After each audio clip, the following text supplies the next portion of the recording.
to introduce you to the R, Python, as well as the C++ in RStudio, how to run them on the function Fibonacci and trying to compare their running speed.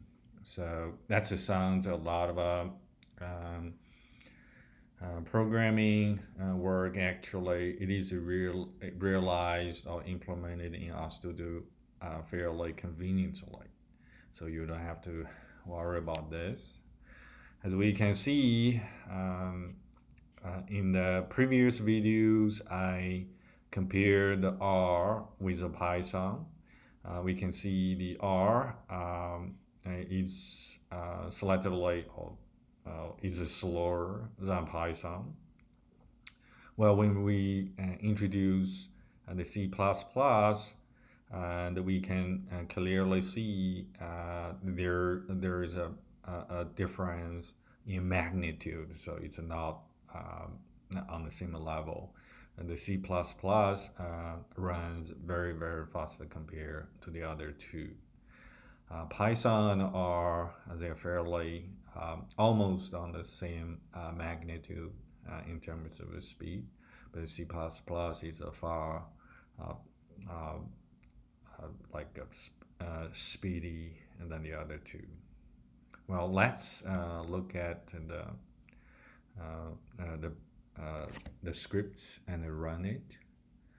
Here we are going to use the library reticulate, and we also will use the RCPP package, and at the same time we have a R function defined here. It is a recursive function trying to get these numbers. And for the Python script, actually it is doing the same function or same function to get the numbers. And this is in the different file, but it's fairly convenient. You can take a log. It's a very concise syntax.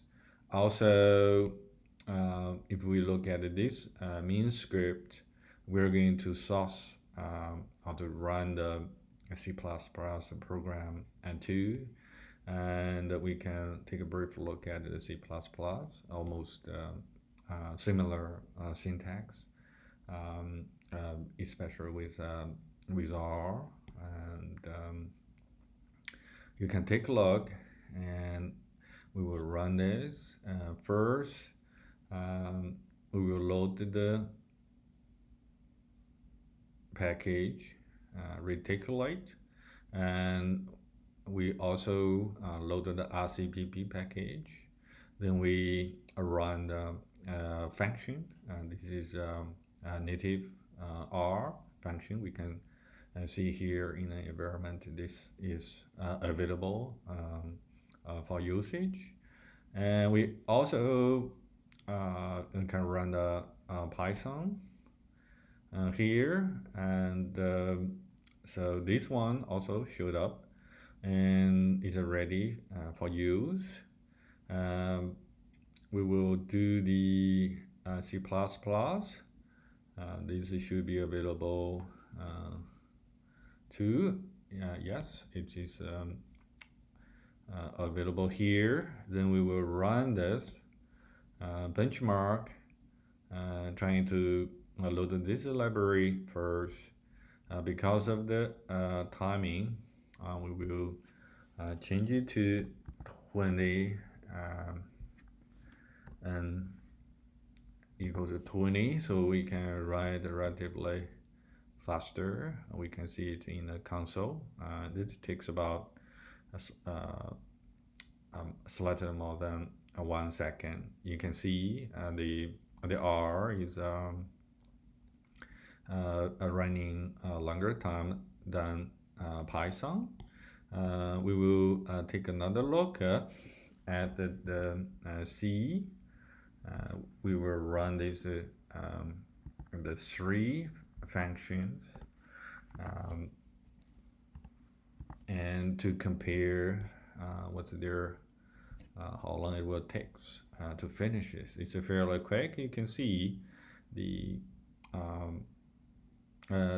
C++ and shows very high speed. It's the slowest is the R, then the Python, then the C++. So from here, we can see if we really need to run the big data sets or the many iterations. Sometimes the RCPP package can be very useful. You can alter the R code slightly, especially for the loops.